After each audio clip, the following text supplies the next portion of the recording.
Hello, welcome to the Somme Museum, and I'm going to take you on a virtual tour of the museum and its trench experience. We're going to start today in the Memorial Hall, and we'll look at the three Irish divisions that were raised in Ireland for the Great War. That's the 10th Irish Division, the 36th Ulster Division and the 16th Irish Division. As you can see, the three memorials are on the wall as they are today to commemorate the sacrifice of these three divisions.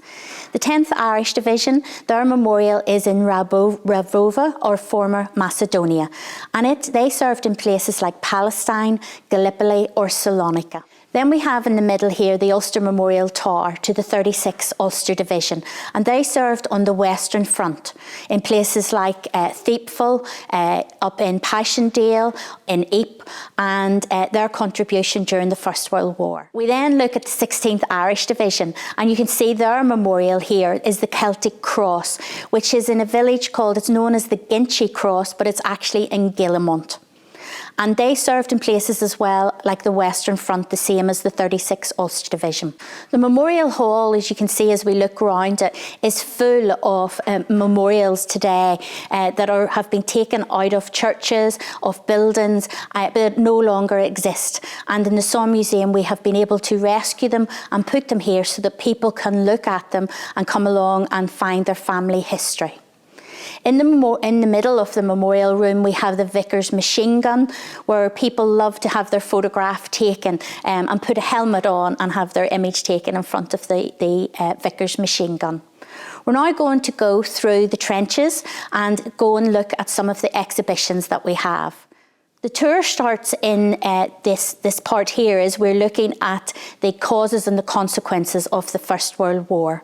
On one side of the wall you will see the predominant people, the main figures in Irish history at the time, such as Sir James Craig, Sir Edward Carson and John Redmond, and they were the main political figures in Ireland at the time before the First World War. On the other sides of the wall we will see the main international or European heads of state during the time. And our first audiovisual presentation is the causes and consequences, or what happened, what started the First World War.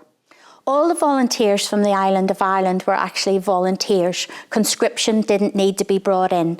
Many of the soldiers or the men enlisted for many different reasons, for camaraderie, for social reasons, because of the King's shilling, and also because they were fighting for their freedoms and their liberties that they needed because of what was happening in the world at the time. And here we can see the symbols, we can see the divisional signs of the three divisions that were raised in Ireland on the wall. As in the red hand of Ulster, you can see the red hand that represents the 36th Ulster Division, the shamrock that represents the 16th Irish Division, and the green stripe for the 10th Irish Division. We move through recruitment, where you can see the soldiers then start to enlist and join up and become a member of the British Army at the time. And we very simple tests that they would have done in recruitment. It was very simple compared to what it would be today, where you had your eyes tested and you had your hearing checked, and you were also then measured for your uniforms. The next section we look at is actually the role of women and what part they were playing, because we have to remember this is a period in time when women hadn't yet got the vote, and there was a very different world that women were living in, and it's where we have the suffragettes and the suffragettes movement as well. And we can see here some of the women who had taken on the role, because the men had gone off to fight in the First World War. The women had taken on the role of the men and had to go into the munitions factories, had to become the paper boy, the bell boy, had to become telegrams, all these new roles that they had originally never been expected to do. The women then took on these roles. Many women also then went into nursing corps or become VAD nurses. And one very important collection we have in the museum is of Jessie Getty. And Jessie Getty had actually signed the Solemn League and Covenant when she was a very young girl, and then she had also been at some of the very prominent events that had taken place during the Home Rule crisis here in Ulster at the time. And she then had, when war had broke out, decided she wanted to do her bit as well. And she became a VAD, a Voluntary Aid Detachment Nurse. And we have her collection of medals on display, a set of rosary beads that were given to her by a young Irish soldier who sadly didn't make it through to the next morning, but he wanted to ensure that somebody got these set of rosary beads, and he donated them. He gave them to Jessie, and Jessie then gave them to us. She brought them home and she looked after them and then give them to us. Jessie lived until she was 107 years of age, and she was an amazing woman.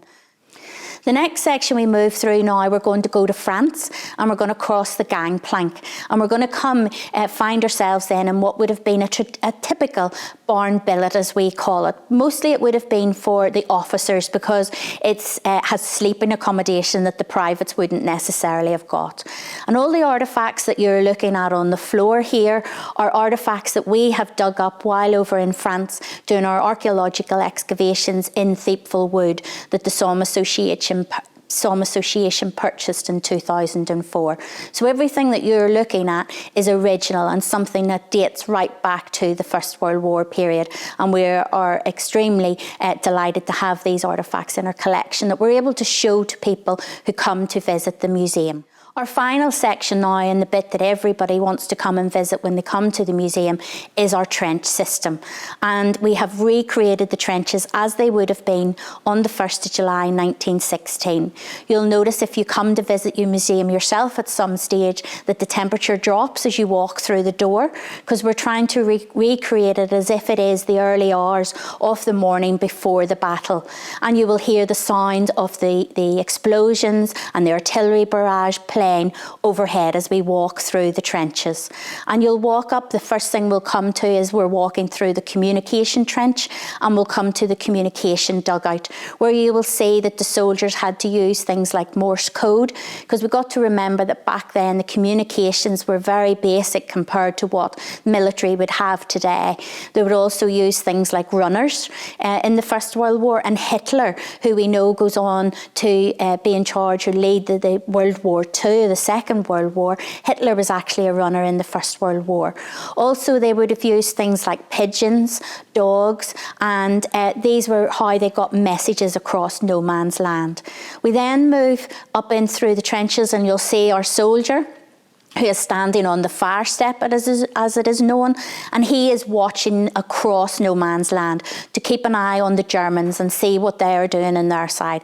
And we'll continue our tour right up until we come to the actual trench experience, and we'll sit down and we'll watch the audiovisual presentation that will tell us what took place on the 1st of July and the actions that the 36th Ulster Division were involved in, and also the 16th Irish Division at Guillemont and Ginchu, who were fighting later in the year in September 1916.